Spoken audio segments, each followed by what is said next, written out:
जब हम फेल होते हैं और हमारे आसपास में लोग हमको बार बार उंगली कर रहे होते हैं, यानी कि रिमाइंड करा रहे होते हैं, हमको पता होता है कि हम फेल हो गए हैं, हमको जरूरत नहीं है दुनिया की कि वो आकर के हमको बार बार ये बताए या जताए कि तुम्हारा गलत था डिसीजन, कि तुमने गलती करी। हमें पता है हमने गलती करी है।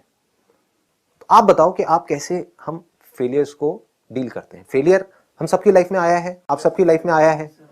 क्या होता है जब कोई फेलियर आता है? तो कोई बड़ा फेलियर है, छोटा फेलियर है, कुछ भी है। नंबर 1, अच्छा नहीं लगता है। किसी को अच्छा लगता है फेलियर? बुरा लगता है। ये रियलिटी है, ये इल्यूजन है। खत्म। तो मुझे भी लगता है, आपको भी लगता है। As simple as that.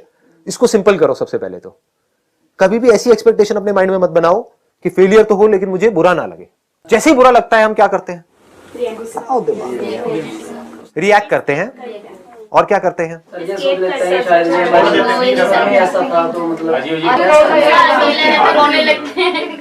अकेले होते हैं तो रोने लग जाते हैं। रोने में कोई प्रॉब्लम है? समझ लेना इस बात को अच्छे से। मैं स्टेप बाय स्टेप आगे बढ़ रहा हूं। बुरा लगा, बुरा लगने में कोई प्रॉब्लम है? कोई प्रॉब्लम नहीं है। बुरा लगने की वजह से रोना आया, रोने में कोई प्रॉब्लम नहीं है। क्यों नहीं है? क्योंकि अगर आप नहीं रोए, उन इमोशंस को अपने अंदर दबाए रखा, तो हो सकता है पागल खाने जाओगे। तो रो लो। रोने में क्या बुराई है? बच्चों को लगती है चोट, रो पड़ते हैं। कुछ बुरा लगता है, रो पड़ते हैं, फिर हंसने लग जाते हैं। तो रोने से कैसा डरना? तो बुरा लगना इज नॉट अ प्रॉब्लम, रोना इज नॉट अ प्रॉब्लम। हमको प्रॉब्लम ढूंढनी है पहले। प्रॉब्लम क्या है? कहीं आप हो सकता है इन दोनों चीजों को प्रॉब्लम समझ रहे हो कि बुरा नहीं लगना चाहिए, मुझे फेलियर आए ना, मुझे बड़ा अच्छा लगना चाहिए। मैंने 4 साल तैयारी करी किसी चीज की करने के लिए और मैं फेल हो गई, मुझे बुरा क्यों लग रहा है?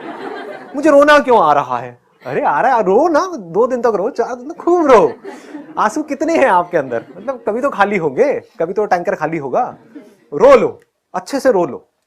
अब बताओ इसके अलावा हम क्या करते हैं? उसके बाद क्या करते हैं? आसपास में लोगों ने क्या किया? हम रो रहे हैं अकेले में, क्योंकि सबके सामने तो रोएंगे नहीं, क्योंकि हमारे आसपास में लोग कहेंगे ना बेवकूफ है, रो रहा है, इतना बड़ा होकर के रो रहा है, इतनी बड़ी होकर के रो रही है।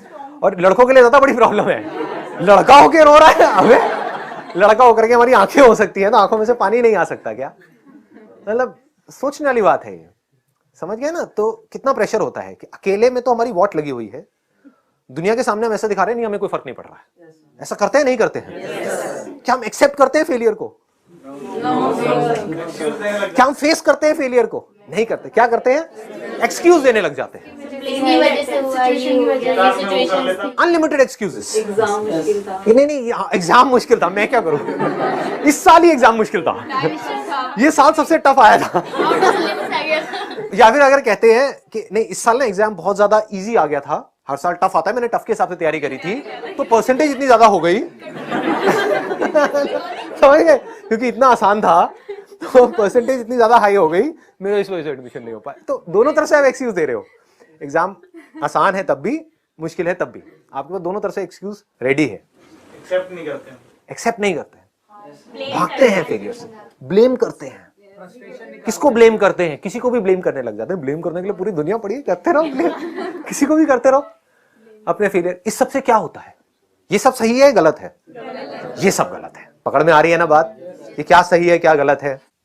या तो हम अपने फेलियर से भागें, उसके बारे में बात ही ना करें। करते हैं ऐसा? नहीं करते हैं। जब ग्रुप में होते हैं, कोई बात कर रहा होता है तो हम क्या कहते हैं? टॉपिक चेंज करो। या अगर कोई भी जरा से भी उस टॉपिक को छेड़ता है तो अच्छा नहीं लग रहा होता है अंदर से, हम उठ करके वहां से भागते हैं। कई बार ईगो हर्ट होता है, कोई मजाक उड़ा रहा होता है तो ईगो हर्ट होता है। यानी हम क्या कर रहे हैं? फेस नहीं कर रहे हैं ना उस फेलियर को। आपके पेरेंट्स, मैंने तुझे कहा था मत कर मत कर मत कर, समझाया था, फिर भी तू गोबर गणेश है, अंदर दिमाग ही नहीं है, मेरी सुने ही नहीं तूने। समझ गए ना? यही सब चीजें होती हैं, यही डायलॉग्स होते हैं। या फिर दोस्त होते हैं तो वो तो ले रहे होते हैं अच्छे तरीके से, है ना, 4-5 के साथ में बैठ करके, देखो आ गया इंजीनियर आ गया, चल मैं चाय बना के पिला, कुछ तो काम आएगा तेरे को, इंजीनियरिंग वाली चाय पिला दे। ऐसे होता है ना, यही सब बातें हो रही होती हैं।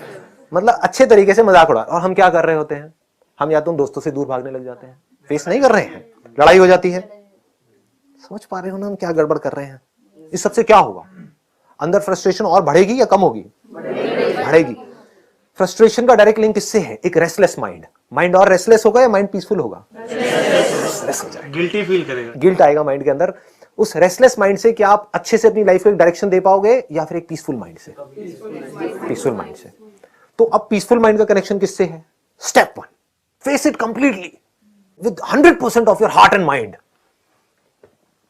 मतलब उस फेलियर की जड़ तक आप चले गए, फेलियर को बारीकी से आपने समझ लिया, जैसे एक साइंटिस्ट समझता है अनबायस्ड होकर के। ये नहीं कि मैं फेल हुआ हूं, देखता हूं फेलियर क्या है, देखता हूं ये बंदा क्यों फेल हुआ है, अपने आप से डिटैच होकर के देखो उस फेलियर को, तब आप समझ पाओगे।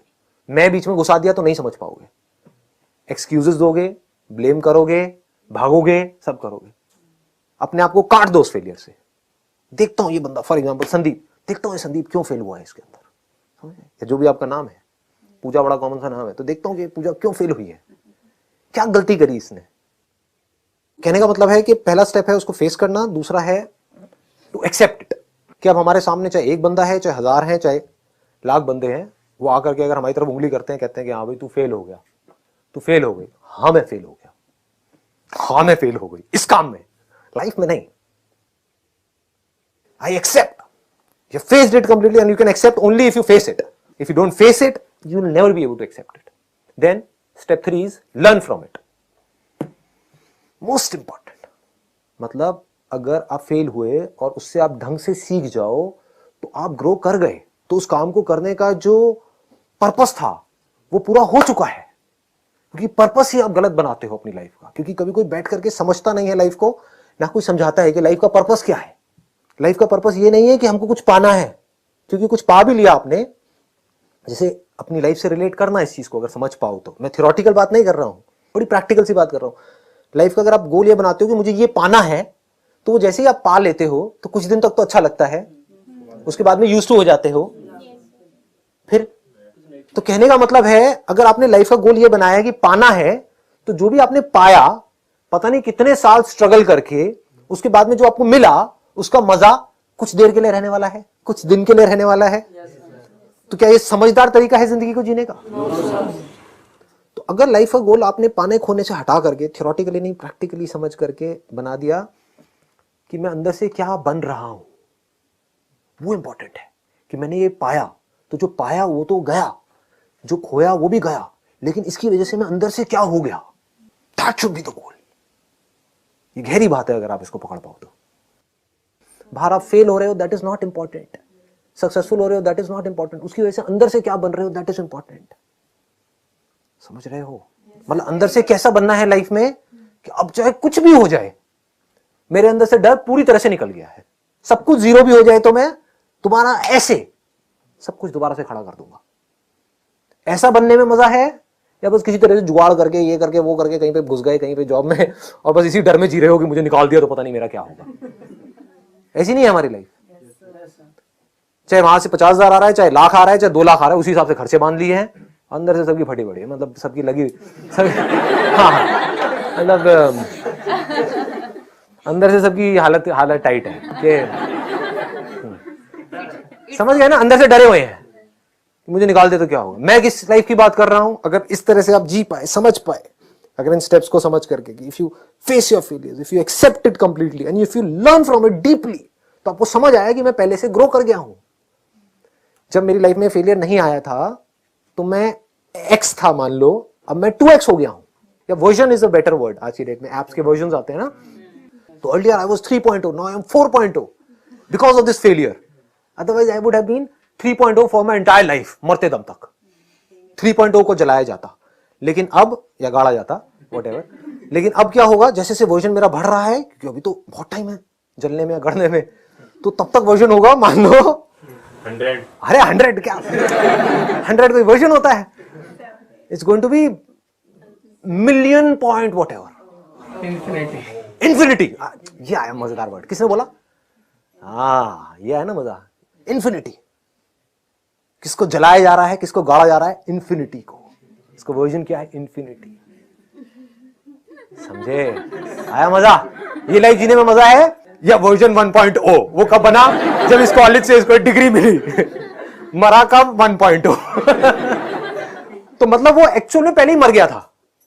जब वो वर्जन, आप समझ गए, या 1.0 से मान लो 2.0 बन गया था, तो 2.0 पे ही वो मर गया था, खत्म।